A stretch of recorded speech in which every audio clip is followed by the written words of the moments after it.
Beautiful people, welcome back to Uncle Lou's Kitchen. Today we're going to be making an Indian curry called Palak Paneer, which is spinach and cheese. We're doing a vegan version of it. Very easy to make and very, very healthy, particularly if you need iron in your body. This is a lovely, lovely dish. Let's get cooking. Righty folks, I'm going to try and keep this simple. It doesn't need to be a complex dish. So, let's start with the tofu. What you want to do with this, you want to drain the tofu from the bag, put it in the freezer, let it defrost, drain it again. This is going to give you a very nice texture. Next, spinach. If you don't have it in season fresh, get frozen. I often use frozen or the tins that you buy. I'm using here 400 to 500 grams of frozen spinach. I've got here a medium-sized red onion. I've got here 2 medium-sized tomatoes. Spices, teaspoon of turmeric, 2 bird's eye chilies, which I've cut down the middle. Heaped teaspoon of Garam Masala, 1 teaspoon of cumin seeds, 1 thumb of ginger, it's about that big, chopped, and 4 or 5 garlic cloves. Now, to make it creamy, you're going to want some coconut milk. I'm using Nature's Charm. I love it because, if you look on the ingredients, 100% coconut milk. Other brands, generally the ones you find in the supermarket, they're loaded with random ingredients, stabilizers, things to make it, basically all these random chemicals that don't need to be in there. Now, you want to use at least half a can. I like mine very creamy, so I'm going to use 3/4. You want to save a little bit for the decoration on top to make it nice, creamy swirls. Other than that, that's good. So to start off with, 3 tablespoons of cooking oil. The first spice that goes in, cumin seeds. Now, my wife always tells me that I use the wrong tools when I'm cooking, but this is my favorite thing in the world, so if it does the job, it does the job. Once you can see they start cooking up, that means the oils are being released from them. I'm going to start adding everything else.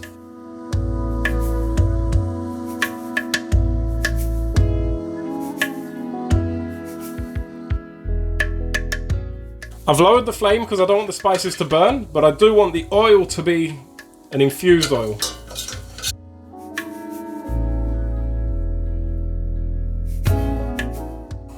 Next, I'm adding in the onion.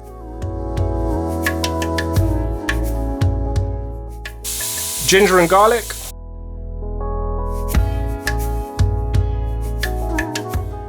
Let them stew for a bit, release all the essences and the flavors.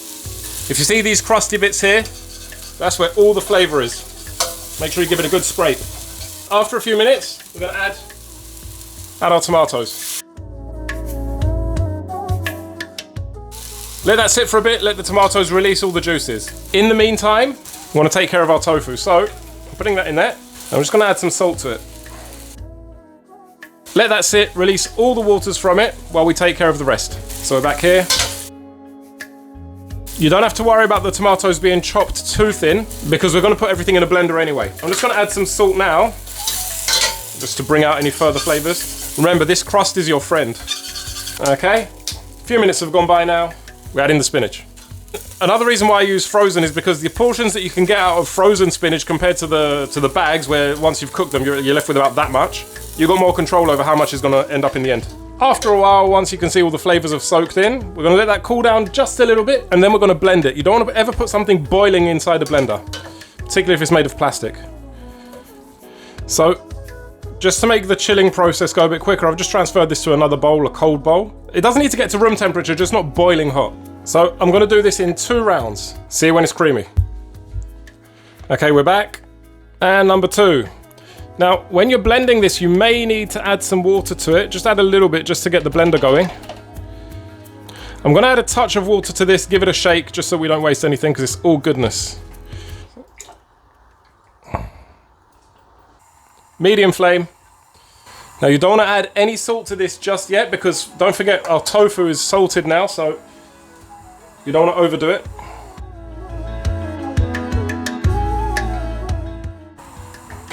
Remember, you need to save some of this for the final product, so just save about that much.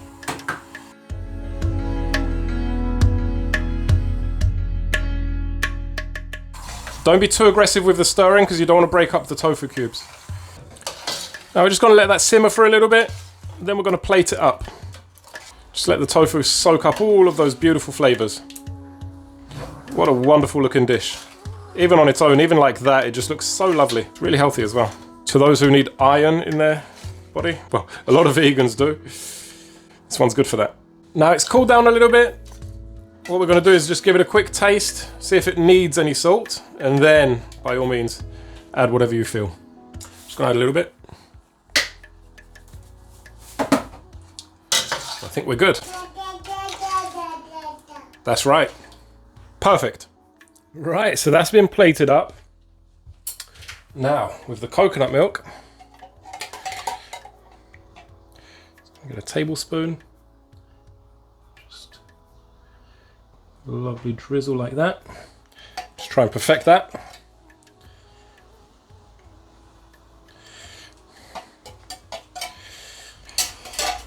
That'll do.